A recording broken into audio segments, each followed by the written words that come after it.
Bismillahirrahmanirrahim. Assalamualaikum warahmatullahi wabarakatuh. Perkenalkan, nama saya Rahmat T. NIM 1801010472 kelas B semester 6 Institut Agama Islam Negeri Kendari.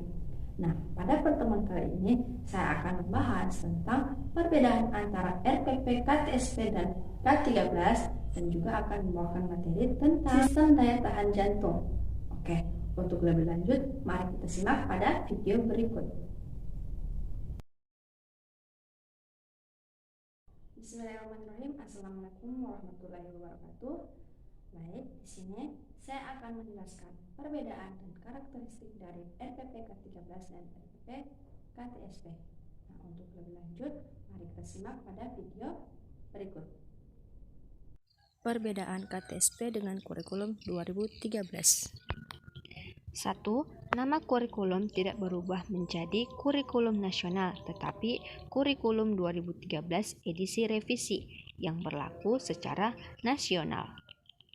Yang kedua, penilaian sikap KI1 dan KI2 sudah ditiadakan di setiap mata pelajaran, hanya agama dan PPKN.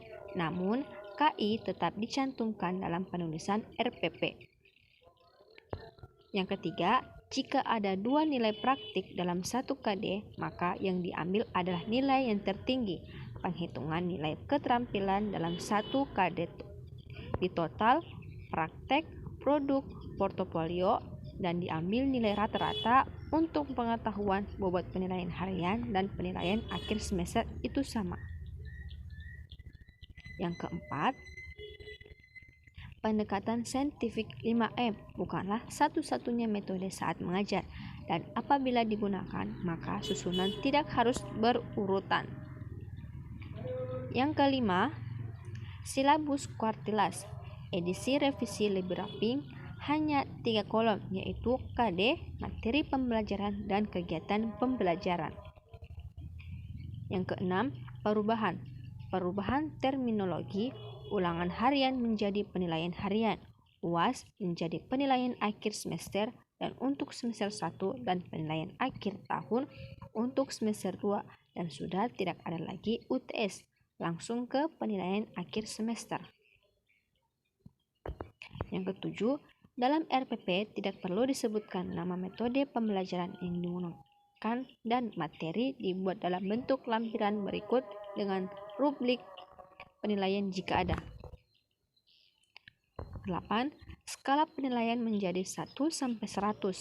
Penilaian sikap diberikan dalam bentuk predikat dan deskripsi. Kesembilan, remedial diberikan untuk yang kurang, namun sebelumnya siswa diberikan pembelajaran ulang. Nilai remedial adalah nilai yang hasil dicantumkan dalam hasil. Karakteristik RPP KTSP. 1. Kompetensi dasar diturunkan dari standar kompetensi SK. Yang kedua, terdiri dari 1 KD untuk 1 atau beberapa pertemuan. Karakteristik RPP K13 yang terdiri dari kompetensi dasar diturunkan dari kompetensi inti, diantaranya adalah KI1 spiritual, KI2 sikap dan sosial, KI3 pengetahuan, dan KI4 keterampilan. Yang kedua, terdiri dari 1 atau beberapa KD untuk sekali pertemuan.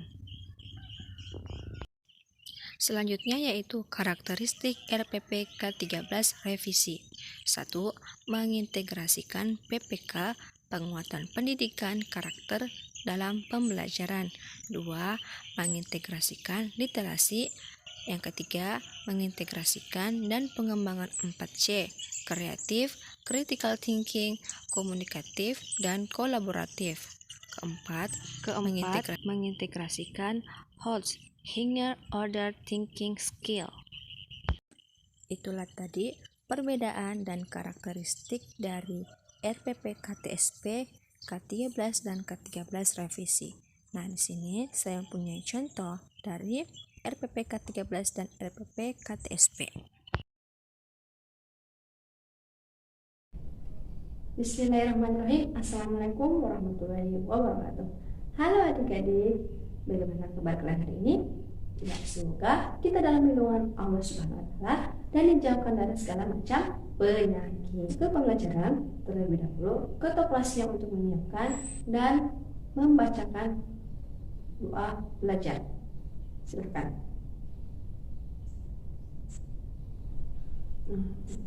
Oke. Sebelum kita masuk ke pembelajaran, Ibu mau mengecek kehadiran kalian satu persatu. Nah, siapa yang tidak hadir pada pertemuan kali ini? Ibu semua? Ya, alhamdulillah hadir semua ya. Nah, sebelum kita masuk ke pembelajaran, terlebih dahulu Ibu akan bacakan tujuan pembelajaran. Nah, adapun tujuan pembelajaran yang harus kita penuhi pada pertemuan kali ini, yang pertama, menjelaskan daya tahan jantung sebagai indikator kebugaran jasmani. Yang kedua, mendeskripsikan latihan lari bolak-balik. Yang ketiga, mendeskripsikan permainan lompat tali. Yang keempat, mendeskripsikan lari mengelilingi lapangan atau jogging. Yang kelima, mendeskripsikan interval. Yang keenam, mendeskripsikan permainan reaksi. Nah, tadi tujuan pembelajaran yang harus kita penuhi pada pertemuan kali ini. Oke anak-anak, perhatikannya, kita masuk ke materi yang pertama. Oke anak-anak, kita masuk ke materi yang pertama, yaitu aktivitas lari dapat meningkatkan kebugaran jasmani. Nah, sebelum kita masuk, Ibu mau tanya dulu, apa sih itu kebugaran jasmani? Ada yang tahu? Tidak ada? Oke, Ibu jelaskan. Kebugaran jasmani dapat diartikan sebagai kemampuan seseorang untuk melakukan aktivitas tanpa mengalami kelelahan berlebihan. Nah, kebugaran jasmani dapat menjadi faktor penentu peningkatan kesehatan seseorang. Nah, unsur-unsur kebugaran jasmani terdiri atas kekuatan, kecepatan, kelenturan, kelincahan, keseimbangan, daya tahan, daya ledak, reaksi, koordinasi, dan ketepatan. Itulah tadi pengertian dan unsur-unsur daya tahan jantung. Sampai sini sudah paham? Oke, kita lanjut. Kita masuk ke faktor yang mengaruhi daya tahan jantung. Apa yang dimaksud dengan daya tahan jantung? Daya tahan jantung adalah kemampuan jantung memompa darah untuk menyuplai oksigen ke seluruh tubuh dengan cepat dalam jangka waktu yang lama. Daya tahan jantung sangat dibutuhkan agar tubuh tetap bugar. Nah, faktor apa saja yang mengaruhi daya tahan jantung? Nah, daya tahan jantung dipengaruhi oleh beberapa faktor. Yang pertama, umur atau usia. Yang kedua, jenis kelamin. Yang ketiga, keturunan. Yang keempat, latihan dan aktivitas fisik. Yaitu manfaat daya tahan jantung. Nah, mengapa daya tahan jantung harus dijaga? Mari kita lihat gambar di samping. Nah, gambar pertama yaitu semangat yang menurun dapat terjadi jika daya tahan jantung lemah. Sedangkan gambar kedua yaitu kebugaran jantung dapat menambah semangat belajar. Nah, kedua gambar tersebut dapat menunjukkan aktivitas anak sedang belajar. Nah, gambar satu menunjukkan seorang anak tertidur saat belajar. Yang kedua, tampak seorang anak memiliki semangat tinggi saat belajar. Nah, dari perbedaan kedua gambar tersebut, kita bisa melihat, kita bisa simpulkan, cara belajar kedua anak tersebut dipengaruhi oleh kondisi daya tahan jantung. Anak dengan daya tahan jantung lemah akan merasa cepat lelah. Sebaliknya, anak yang daya tahan jantungnya kuat memiliki semangat tinggi untuk beraktivitas. Nah, apa sih manfaat lain menjaga daya tahan jantung? Nah, beberapa manfaat menjaga daya tahan jantung. Yang pertama adalah mengurangi bahaya gangguan jantung dengan pembuluh darah. Yang kedua, tekanan darah tetap normal. Yang ketiga, mengatur kadar lemak dalam darah. Yang keempat, mampu melakukan aktivitas dalam waktu yang lama. Yang kelima, mengurangi risiko jantung koroner. Nah, itulah tadi manfaat-manfaat daya tahan jantung. Nah, anak-anak, sampai sini sudah paham mengenai manfaat dan contoh yang Ibu berikan tadi? Sudah paham? Oke, kita lanjut ya. Nah, selanjutnya yaitu latihan meningkatkan daya tahan jantung. Setiap orang dapat meningkatkan daya tahan jantung melalui berbagai bentuk latihan.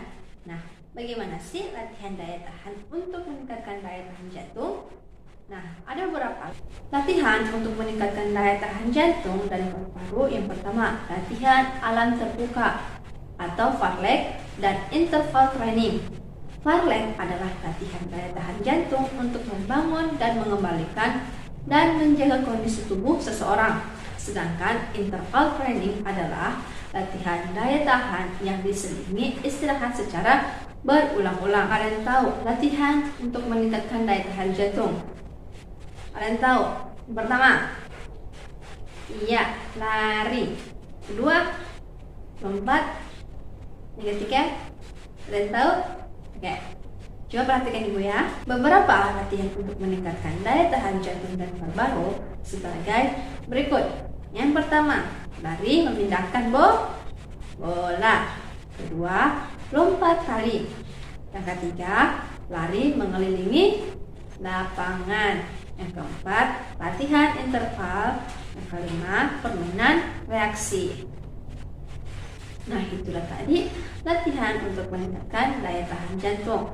Nah, siapa tahu adik-adik sini yang sering melakukan olahraga permainan sepak bola. Ada yang selalu bermain sepak bola?